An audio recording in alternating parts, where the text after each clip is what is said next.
नमस्कार, आप देख रहे हैं के चैनल और मैं हूं आपके साथ सपना ठाकुर। खबरों में आगे बढ़ने से पहले एक नजर डाल लेते हैं आज की सुर्खियों पर। हेडलाइंस पावर्ड बाय के न्यूज साप्ताहिक समाचार पत्र जो रखे आपको आगे। को स्पॉन्सर्ड बाय स्वर्णाभा ज्वेलर्स जो दे 100% शुद्धता की गारंटी। ब्लूमिंग वैली जो आपके अपनों तक पहुंचाए आपका प्यार। और Basant smile because you are at Basant resorts. Sundernagar के दियारगी हादसे में 12 दिन के बाद नहर से निकाले 3 शव। एक युवक की तलाश अभी भी है जारी। 14 अप्रैल को नहर में गिरी थी कार। सुकमा नक्सली हमले में हिमाचल का एक और लाल हुआ शहीद। मंडी जिले के नेरचौक निवासी सुरेंद्र कुमार हुए शहीद। क्षेत्र में छाई शोक की लहर। सोलन में नशीली दवाओं से एक युवक गिरफ्तार। 70 पत्ते नशीले कैप्सूल व 15 शीशियां ड्रग्स की हुई बरामद। और हिमाचल बचाओ किसान बचाओ अभियान ने हिमाचल अधिकार आंदोलन का किया आगाज। मंडी क्लस्टर यूनिवर्सिटी और मेडिकल यूनिवर्सिटी को लेकर 2 मई से शुरू होगा आमरण अनशन। बीएसएल नहर से मंगलवार सुबह दियारगी कार हादसे के शिकार 3 युवकों के शव निकाले गए हैं। ये तीनों शव उन युवकों के थे जो पिछली 14 अप्रैल को कार के साथ नहर में समा गए थे। बताया जाता है कि 12 दिन से इन शवों की तलाशी के लिए सर्च अभियान चलाया जा रहा था। मंगलवार सुबह एसएचओ लोकेंद्र नेगी की टीम ने इन शवों को बाहर निकाला। इसी बीच चौथे शव की तलाश जारी है। तीनों के शवों को सुंदरनगर अस्पताल ले जाया गया, जहां पर इनका पोस्टमार्टम करवाकर परिजनों के हवाले किया जाएगा। पुलिस के अनुसार अभी तक अभिषेक, आदित्य व हिमांशु के शव ही मिले हैं, जबकि सोनू का शव अभी तक नहीं मिल पाया है और उसकी तलाश की जा रही है। लगभग 2 हफ्ता पहले दियारगी में जो कार हादसा हुआ था उसमें जो 3 लड़कों की यहाँ पर डेड बॉडी आज बीबीएमबी लेक में मिली है, जिनकी शिनाख्त उनके परिजनों द्वारा की गई है। जो शवों का पोस्टमार्टम करवाकर डेड बॉडी उनके परिजनों के हवाले कर दी जाएगी। जो अभी इसमें जो चौथा लड़का है जिसकी अभी भी तलाश जारी है, इसके बारे में बीबीएमबी प्रशासन द्वारा बीबीएमबी लेक में गहन छानबीन की जा रही है और ड्राइवर की सहायता से आज भी पूरी झील का चक्कर लगाया गया, लेकिन चौथे का अभी तक कोई सुराग नहीं लगा। जलाशय में शवों की जानकारी कब मिली थी? ये सुबह लगभग 7:30 बजे थाने में सूचना प्राप्त हुई है कि ये जो 2 शव तैर रहे थे। जब यहाँ पर हम पहुँचे तो तीसरी की जानकारी भी हम आकर मिली। शवों को किसने बाहर निकाला? शवों को ये जो यहाँ बीबीएमबी की बोर्ड से और पुलिस के जवानों द्वारा इसको निकाला गया। जाहिर है कि नाचन हलके के दियारगी में 14 अप्रैल को रात करीब 11 बजे एक कार बीएसएल परियोजना की नहर में गिर गई थी। कार में 5 युवक सवार थे। इनमें से एक युवक ने तैरकर जान बचा ली थी, जबकि 4 अन्य युवकों व कार का पता नहीं लग पाया था। सभी युवक बीबीएमबी कर्मियों के बच्चे थे। के चैनल के लिए सुंदरनगर से विजय शर्मा की रिपोर्ट। छत्तीसगढ़ के सुकमा नक्सली हमले में हिमाचल के मंडी जिला के नेरचौक निवासी 33 वर्षीय सुरेंद्र कुमार भी शहीद हो गए हैं। उनके शहीद होने की सूचना मिलते ही नेरचौक क्षेत्र में शोक की लहर दौड़ गई है। बता दें कि वर्ष 2003 में भर्ती हुए सुरेंद्र कुमार कुछ माह पहले मौत को मात दे चुके थे। उस दौरान हुए हमले में उनका एक साथी शहीद हो गया था, जबकि वे बाल बाल बच गए थे। सीआरपीएफ 74 बटालियन में तैनात मंडी जिला के नेरचौक निवासी सुरेंद्र 10 अप्रैल को 1.5 माह की छुट्टी काटकर ड्यूटी के लिए घर से रवाना हुए थे। वर्ष 2003 में भर्ती हुए सुरेंद्र कुमार कुछ माह पहले मौत को मात दे चुके थे।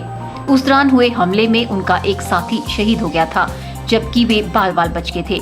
इसका जिक्र उन्होंने छुट्टी के दौरान अपने परिजनों से किया था। सुरेंद्र कुमार की पत्नी किरण कुमारी निजी तकनीकी संस्थान में प्रवक्ता के पद पर कार्यरत है। भाई जितेंद्र इंजीनियर है। 3 साल की बेटी एलिना से जल्दी आने का वादा करने वाले सुरेंद्र को शायद ये आभास था कि 10 अप्रैल को परिवार के सदस्यों के साथ उसकी आखिरी मुलाकात होगी। सुरेंद्र कुमार के शहीद होने की आधिकारिक तौर पर अभी परिजनों को सूचना नहीं मिली है। नेरचौक स्थित शहीद सुरेंद्र के आस पड़ोस के लोगों व सगे संबंधियों का पहुंचना शुरू हो गया है। नक्सली हमले में शहीद होने वाले सैनिकों के आंकड़े की पुष्टि अभी तक नहीं हुई है, लेकिन बताया जा रहा है कि हमले में करीब 30 जवान शहीद हो गए हैं। उन्होंने 6 साल जम्मू व श्रीनगर में सेवाएं दी है। अब वे पिछले 3 सालों से छत्तीसगढ़ के सुकमा में कार्यरत थे, लेकिन अभी तक शहीद सुरेंद्र कुमार की माता और पत्नी को शहादत के बारे में नहीं बताया गया है। घर का केबल कनेक्शन काट दिया गया है और घर पर जा रहे परिजनों को बाकी रिश्तेदार बाहर ही रोककर यह निवेदन कर रहे हैं कि वे शहादत की सूचना घर पर न दें। ब्यूरो रिपोर्ट, के चैनल। राजीव गांधी पंचायती राज संगठन मंडी जिला की ओर से पंचायती राज संस्थाओं के प्रतिनिधियों के लिए प्रशिक्षण शिविर का आयोजन किया गया, जिसमें संगठन के राष्ट्रीय महासचिव गगनदीप सिंह और प्रदेश संयोजक दीपक राठौर विशेष रूप से मौजूद रहे। इस अवसर पर पंचायती राज संगठन के प्रतिनिधियों को उनके बेहतर कार्यों के लिए सम्मानित भी किया गया। इस अवसर पर संगठन के प्रदेश संयोजक दीपक राठौर ने कहा कि आने वाले समय में संगठन प्रदेश भर में स्वराज संवाद यात्रा निकालकर लोगों को संविधान के 73वें और 74वें संशोधन के बारे में और पंचायती राज संस्थाओं को दी गई शक्तियों को लेकर जागरूक करेगा। आज पंचायती राज दिवस है। इस दिवस के ऊपर हमने, क्योंकि मंडी जिला में मुझे ये महसूस हुआ, हमारे संगठन को ये महसूस हुआ कि सबसे अच्छा जो काम राजीव गांधी पंचायती राज संगठन के अंदर में हो रहा है, जिला मंडी के अंदर में हो रहा है, तो हमने इस जिले को ही चुना। और यहाँ कुछ ऐसे PRIs थे, पंचायती राज प्रतिनिधि थे, जिन्होंने अच्छे काम के लिए आज हमने उनको सम्मानित किया इस मौके पर।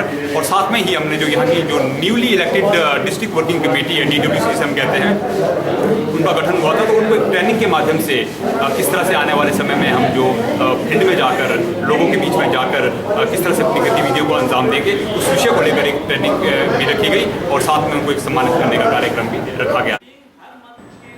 वहीं मंडी जिला संयोजक महेंद्र ठाकुर ने बताया कि इस संविधान को केरल और कर्नाटक की तर्ज पर प्रदेश में लागू करवाने का प्रयास किया जाएगा। इसके लिए संगठन हर गांव में दस्तक देगा। उन्होंने कहा कि हिमाचल प्रदेश केरल के बाद देश के सबसे साक्षर राज्यों में शामिल है। अगर केरल और कर्नाटक में इस संशोधन को लागू किया जा सकता है तो हिमाचल में ये प्रयोग क्यों नहीं सफल होगा। जो चुने हुए हमारे पंचायतों के प्रधान हैं, जो पूर्व में प्रधान रहे हैं, जिला परिषद हैं, BDC हैं, इस मौके पर हमने आज उनको सम्मानित भी किया, मोमेंटो भेंट कर प्रधानों को, ताकि वो आने वाले समय में और अच्छा काम करें। इसके लिए हमने दुआ भी की कि तमाम साथी जो पूर्व में रहे हैं या वर्तमान में काम कर रहे हैं, तो पंचायती राज में वो अच्छा काम करें। उसके लिए हमने ये सम्मेलन का भी हमने इसमें आयोजन किया था। और मैं कहना चाहूँगा, जिस तरह से आने वाले समय में हिमाचल प्रदेश में हमारी सरकार की जो 4 वर्ष की उपलब्धियाँ रहेंगी, तो जो हमारे DWC के जो जितने भी वर्कर हैं, वो सभी आने वाले समय में पंचायतों का दौरा करेंगे। हर पंचायत में एक संवाद यात्रा शुरू की जाएगी। उसके लिए हमारा आज हमने प्रण लिया है कि भविष्य में हम बेहतर कार्य करेंगे। पंचायती राज, राजीव गांधी पंचायती राज संगठन को मजबूत करेंगे। प्रदेश में नई बुलंदियां, नई ऊंचाइयों तक इस संगठन को लेके जाएंगे और गांव-गांव तक इसके हम जो संगठन के पदाधिकारियों का हम गठन करेंगे। हर पंचायत में, हर जिले में, हर ब्लॉक में जाके इसमें कार्यकारिणी का आने वाले समय में हम उनकी एक दो समस्याओं का समाधान के लिए कार्य करेंगे। इस अवसर पर जोनल संयोजक हीरापाल सिंह, नाचन से प्रमदास चौहान और दिल्ली से प्रशिक्षक के रूप में सुमित खन्ना व सौरभा शर्मा व जगदीश मौजूद रहे। कैमरा पर्सन युगल के साथ ब्यूरो रिपोर्ट, के चैनल, मंडी। सोलन पुलिस के SIU स्टाफ ने परवाणु में एक नाके के दौरान हिमाचल लाए जा रहे नशीले कैप्सूल व दवा की शीशियां बरामद की है। टीम ने परवाणु में नाका लगा रखा था। इस दौरान मोटरसाइकिल पर सवार एक युवक को रोककर चेक किया गया। उसके पास से 70 पते नशीले कैप्सूल व 15 शीशियां कोरेक्स की बरामद की गई। पुलिस ने मामले में मनदीप सिंह निवासी पिंजौर हरियाणा के खिलाफ मामला दर्ज करके उसे गिरफ्तार कर लिया है। इन दिनों युवा नशे के लिए दवाओं का सेवन कर रहे हैं, जिनकी रोकथाम और धरपकड़ के लिए पुलिस भी सतर्क होती दिखाई दे रही है। इसी कड़ी में सोलन पुलिस की SIU टीम ने जिला के मुख्य द्वार परवाणु में TTR के समीप प्रतिबंधित दवाओं के साथ एक युवक को हिरासत में लिया है। जानकारी के अनुसार पुलिस SIU प्रभारी अश्विनी ठाकुर की अगुवाई में परवाणु में TTR के समीप गश्त पर थी।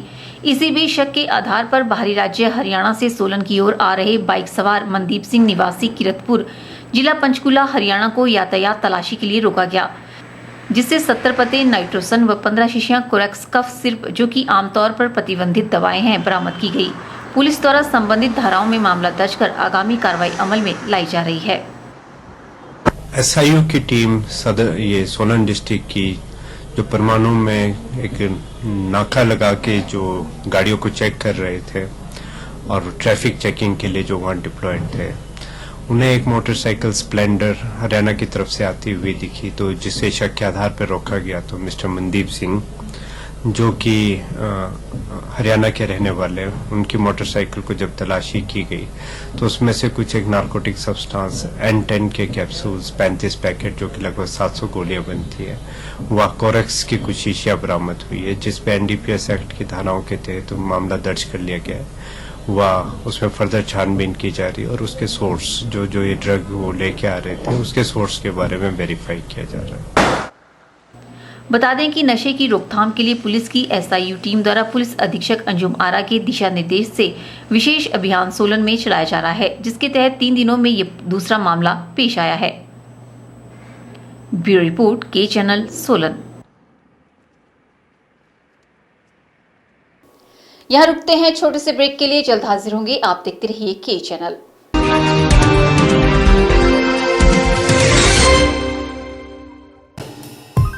Sachdeva college Mandi, the premier institute for competitive exam preparations since 2000.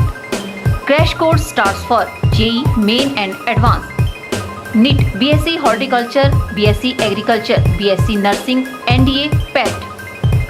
मंडी में सर्वाधिक सिलेक्शन देने वाला संस्थान। Free coaching for polytechnic test. Registration fees only 500। Special offers, discount in fee. Coaching is also available for forthcoming exams. Sachdeva International School, Paddal Mandi, Himachal Pradesh. Admission starts for 2017-18. Sachdeva International School, Chauhata Bazar, Town Mandi. Playway with crèche. Admission also starts Prabhudyal Memorial Polytechnic, a unit of Sachdeva College, Mandi.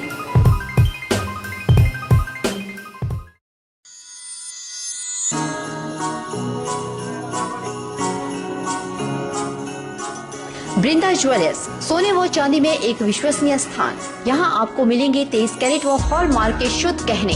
Vrinda jewellers में आप सोने व चांदी के उच्च गुणवत्ता के आभूषण एक से बढ़कर एक डिजाइन में खरीद सकते हैं, वो भी उचित रेंज में। हमारे यहाँ ग्राहकों का विशेष ख्याल रखा जाता है। वृंदा ज्वेलर्स शोरूम में आपको मिलेंगे फैंसी सेट, कानों के झुमके, बालियां, अंगूठियां, नग, चूड़ियां इत्यादि, वो भी अलग ही अंदाज में। हमारे यहाँ लैब से टेस्टेड ग्रहों से जुड़ी राशि के नग भी उपलब्ध है। वृंदा ज्वेलर्स में आपको विवाह, शादी व त्योहारों पर भी विशेष छूट दी जाती है, तो देर मत कीजिए, आज ही पहुँचे वृंदा ज्वेलर्स, सोने व चांदी में एक विश्वसनीय स्थान। संपर्क 2/11 लाल भवन बिल्डिंग, सिरी बाजार, मंडी, हिमाचल प्रदेश।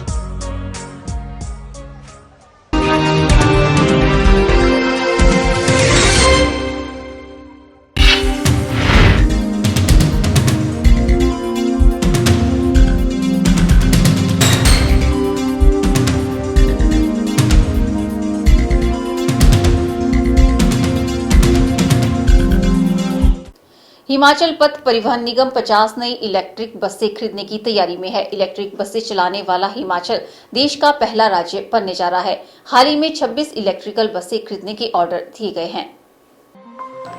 हिमाचल के लोग अब इलेक्ट्रिकल बसों में सफर का आनंद उठा सकेंगे। जल्द ही इन बसों को सड़कों पर उतारने की तैयारी की जा रही है। पर्यटन नगरी मनाली में हुए सफल ट्रायल के बाद अब राजधानी में इलेक्ट्रिक बस का ट्रायल किया गया है। बस को सफलतापूर्वक शिमला से परवाणु तक चलाया गया है। एक बार बैटरी चार्ज करने के बाद ये बस करीब 200 किलोमीटर तक चल सकती है।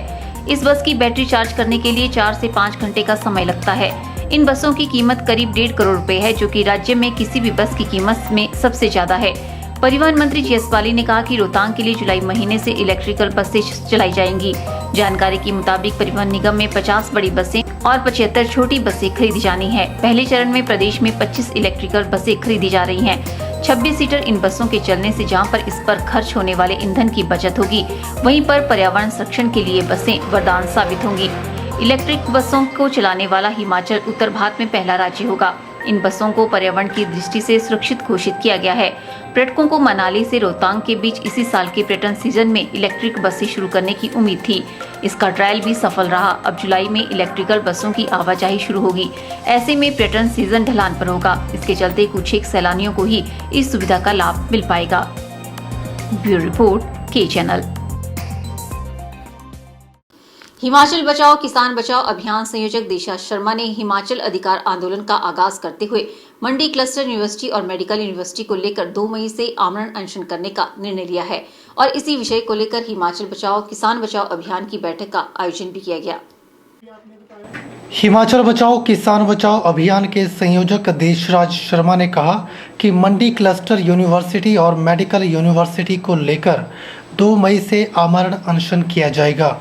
उन्होंने कहा कि बजट सत्र 1 सप्ताह पूर्व समाप्त हो गया, लेकिन स्वयं के वेतन बढ़ाने और बजट का 67% वेतन पर खर्च करने वाले राज्य के मंडी जिला के विधायकों और मंत्रियों ने महज 5 करोड़ को आर्थिक बोझ का हवाला देकर मंजूरी न देने का मंडी क्लस्टर यूनिवर्सिटी और मेडिकल यूनिवर्सिटी का मामला विधानसभा में उठाया तक नहीं।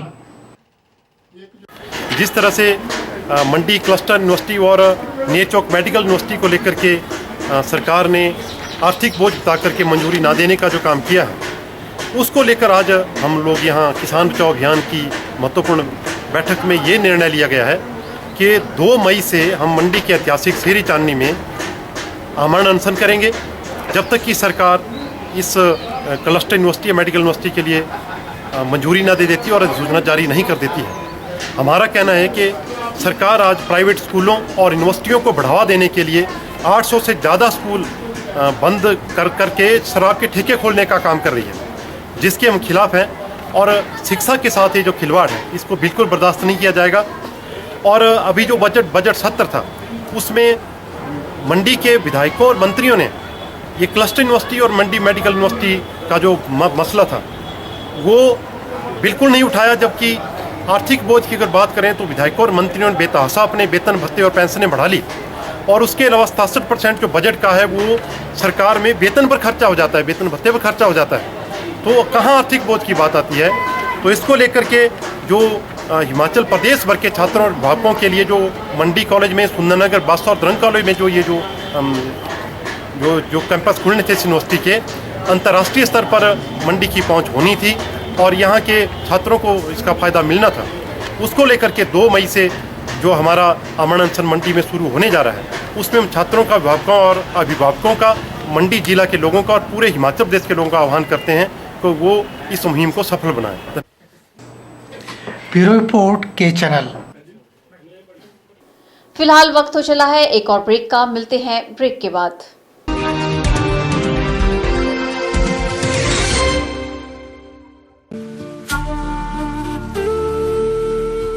रतन ज्वेलर्स, ज्वेलरी की दुनिया में एक विश्वसनीय नाम। मंडी और सुंदरनगर की तर्ज पर अब नेरचौक में भी रतन ज्वेलर्स लेकर आया है अत्याधुनिक आधुनिक आभूषणों का भंडार। यहाँ पर राशि के असली रतन तसल्ली बख्श मिलते हैं। इसके साथ ही diamond jewellery, gold jewellery hallmark के साथ मिलती है। यहाँ पर आपको मिलते हैं खुद द्वारा तैयार किए गए संपूर्ण गुणवत्ता वाले आभूषण।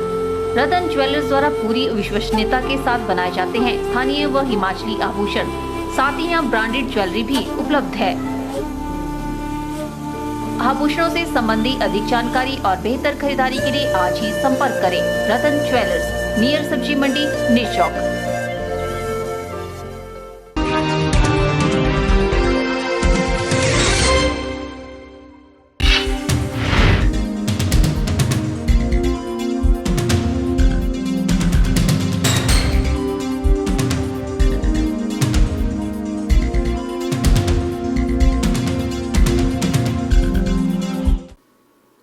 बाल मजदूरी रोकने के लिए सरकारें करोड़ों रुपए खर्च कर लोगों को जागरूक करने में लगी है। वहीं समाज के शिक्षित वर्ग घरेलू कार्यों के लिए गरीब परिवार के नाबालिग बच्चों को बाहरी राज्यों से लाकर सारे नियम कानून को दरकिनार कर रहे हैं। सोलन में एक व्यवसायी के घर पर काम के लिए लाई गई नाबालिग बच्ची को चाइल्ड हेल्पलाइन और श्रम विभाग ने संयुक्त रूप से नाबालिग नेपाली मूल की बच्ची को मुक्त करवाया। मिली जानकारी के अनुसार किसी अज्ञात व्यक्ति द्वारा चाइल्ड हेल्पलाइन को इस बच्ची के बारे में जानकारी दी गई थी, जिस पर कार्य करते हुए उन्होंने श्रम विभाग को साथ लेकर छापा मारा। मौके से बरामद बच्ची ने कहा कि वे 2 साल से घर में काम कर रही है और 3000 रुपए प्रति माह दिए जाते हैं। इससे पुष्टि होती है कि बच्ची को बाल मजदूरी के काम पे लगाया गया था। श्रम विभाग के अधिकारी ललित ठाकुर ने बताया कि उन्होंने मौके का जायजा लिया और वहां घरेलू काम के लिए लाई गई नाबालिग का बयान लिया जाएगा और दोषियों के खिलाफ कानूनी कार्रवाई की जाएगी। उसके बाद बच्ची को उसके अभिभावकों को सौंप दिया जाएगा। ये हमें चाइल्ड लाइन की तरफ से एक कंप्लेंट आई थी कि भाई कोई बच्चा है यहाँ पे सनी साइड में और छोटी लड़की है, वो किसी के घर पे काम करती है, डोमेस्टिक वर्कर की तरह काम कर रही है, तो उसको रेस्क्यू करना था। तो हमें सुबह इनको फ़ोन आया था, तो पुलिस फोर्स और मेरे को भी बुलाया गया था, तो हम गए यहाँ पे। हमने एक छोटी बच्ची को रेस्क्यू किया है, तो इस लड़की को रेस्क्यू करके अभी हम इसको मेडिकल में ले जाएंगे, मेडिकल करवाएंगे, इसकी एज सर्टेन करेंगे, क्योंकि इनके पास कोई भी एज से रिलेटेड कोई प्रूफ नहीं है इनके पास। तो ये पता करेंगे अब इस लड़की की उम्र कितनी है और उसके बाद हम इसकी जो आगे की कार्रवाई है वो करेंगे। ब्यूरो रिपोर्ट के चैनल सोलन। जल्द काम करने और अधिक मुनाफा बचाने के चक्कर में ठेकेदार लोगों की जिंदगी से खिलवाड़ करने से बाज नहीं आते हैं। सोलन के वार्ड नंबर 15 में नाले के ऊपर छत डालने के अगले ही दिन ध्वस्त हो गया, जबकि उसके ऊपर से केवल लोग पैदल ही गुजरते हैं क्योंकि वाहन लायक रास्ता नहीं है। इससे साफ है कि इसमें इस्तेमाल की गई निर्माण सामग्री घटिया है और आवश्यकता अनुसार प्रयोग नहीं की गई है। स्थानीय लोगों ने बताया कि एक ही दिन में नाले के ऊपर डाले गए छत के टूटने से ठेकेदार की कार्यप्रणाली पर प्रश्न चिन्ह लग रहे हैं। उनका कहना है कि नगर परिषद को इस मामले में कड़ा संज्ञान लेना चाहिए और ठेकेदार के विरुद्ध कार्रवाई करनी चाहिए।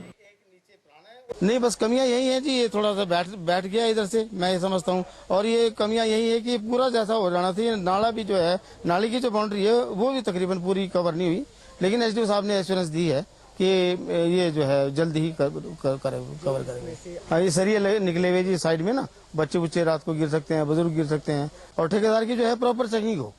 मैं ये चाहता हूँ कि कमेटी के जो ऑथराइज्ड ऑफिसर्स हैं वो गाहे बगाहे ओकेजनली उनको देखें और कंस्ट्रक्शन वर्क के दौरान भी उनको इंस्पेक्शन करें कि ठेकेदार उसमें मसाला ठीक मिला रहा है, उसका जो सरिया है वो ठीक लगा रहा है, काम ठीक हो रहा है। तो ये जो है नगर परिषद के अधिकारियों का काम है। हमारे घर के आगे के ऊपर लेंटर डाला था, वो पूरी तरह से खराब हो चुका है, कल ही डाला है। उसके ऊपर बजरी उबड़ खबड़ हो गई है। ये बिल्कुल बच्चे के लिए बिल्कुल खराब हुआ है। ये देखिए आप सामने, ये बाहर को आर पर सरिये रखे गए हैं। इसमें गिरने का भी बच्चों के लिए खतरा है, अपने लिए भी बड़ों के लिए भी खतरा है। मैं चाहती हूँ कि इसको आप अच्छे से रिपेयर किया करें। वहीं वार्ड नंबर 15 की पार्षद का कहना है कि ठेकेदार की लापरवाही के कारण हुए नुकसान की भरपाई उसी ठेकेदार द्वारा भरी जाएगी। उन्होंने कहा कि नगर परिषद के एसडीओ ने मौके का जायजा लिया है और उनकी रिपोर्ट के आधार पर कार्रवाई की जाएगी। लोगों के कहने पे हमने ये नाला कवर करवाया है कल, तो ये पता नहीं क्या हुआ इस नाले में, ठेकेदार की गलती से हुआ कि क्या हुआ, पर ये इसमें नीचे ये बैठ गया है। पता नहीं पानी का स्लोप सुबह सुबह ज्यादा था तो उसकी वजह से बैठ गया है। तो ये अभी एसडीओ आए थे यहाँ पे, तो वो अभी इसको साइट को चेक करके गए हैं और हाँ जी उन्होंने सारा ये चेक किया है और अभी वो बोल रहे हैं कि इसमें कोई कोताही नहीं बरती जाएगी और ये ठीक किया जाएगा। निश्चित तौर पर इस तरह की लापरवाही करने वाले ठेकेदारों द्वारा इस्तेमाल की गई सामग्री का परीक्षण होना चाहिए और दोषी पाए जाने पर उनका लाइसेंस रद्द होना चाहिए, ताकि भविष्य में कोई भी ठेकेदार जनता की जान जोखिम में न डाले और पैसों का भी सदुपयोग हो सके। ब्यूरो रिपोर्ट के चैनल सोलन। यहाँ रुकते हैं एक और ब्रेक के लिए। ब्रेक के बाद भी खबरों का सिलसिला यूं ही जारी रहेगा। आप देखते रहिए के चैनल।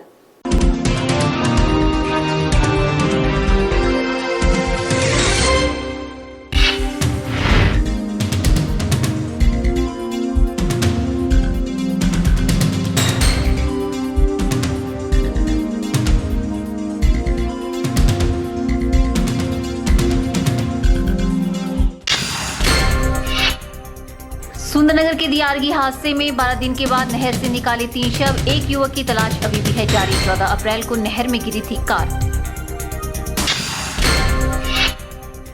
सुकमा नक्सली हमले में हिमाचल का एक और लाल हुआ शहीद। मंडी जिले के नेचौक निवासी सुरेंद्र कुमार हुए शहीद। क्षेत्र में छाई शोक की लहर।